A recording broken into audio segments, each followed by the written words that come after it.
Bonjour, moi c'est Robert et j'ai une longue expérience internationale dans les opérations télécom, en Europe, au Moyen-Orient, en Afrique, en gros 20 années dans ce secteur, suivi de 4 ans dans l'entrepreneuriat au sein d'une société que j'ai cofondée spécialisée dans l'accompagnement international des patrons de PME, qui avaient des problématiques essentiellement d'export mais aussi d'import. Donc cette expérience vient de s'achever avec la liquidation de la société, mais malgré tout ce fut une période très enrichissante et personnellement et professionnellement. Et donc aujourd'hui, j'envisage de poursuivre ma carrière dans le management de transition. Donc la première des raisons, c'est qu'après 50 ans, pour trouver un CDI en France, c'est quasiment impossible. Et je ne suis pas certain de vouloir revenir au sein d'une entreprise sur le long terme, et pour faire face aux conflits internes liés à différents sujets, les intérêts personnels, les tensions politiques, le carriérisme de certains, etc.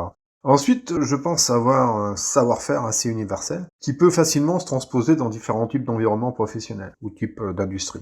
Donc quant au management de transition lui-même, ceci valorise l'expertise et la valeur ajoutée que le manager de transition et non pas son âge. Donc ensuite, les missions sont à durée déterminée, sous forme de projet généralement bien cadré, et le manager de transition ne reporte qu'au chef d'entreprise ou au donneur d'ordre. Cette présence aussi limitée dans le temps au sein de l'entreprise est un aspect intéressant, car pas d'attache, pas ou peu de pression politique. Mais c'est aussi la possibilité de travailler dans différentes sociétés au fur et à mesure des missions, de multiplier les expériences grâce à des contextes différents qui demanderont une approche spécifique. Mais, parce qu'il y a toujours un mais, je dois trouver cette première mission en tant que manager de transition, ce qui n'est pas sans appréhension. Cette première mission me semble cruciale pour la poursuite dans la filière.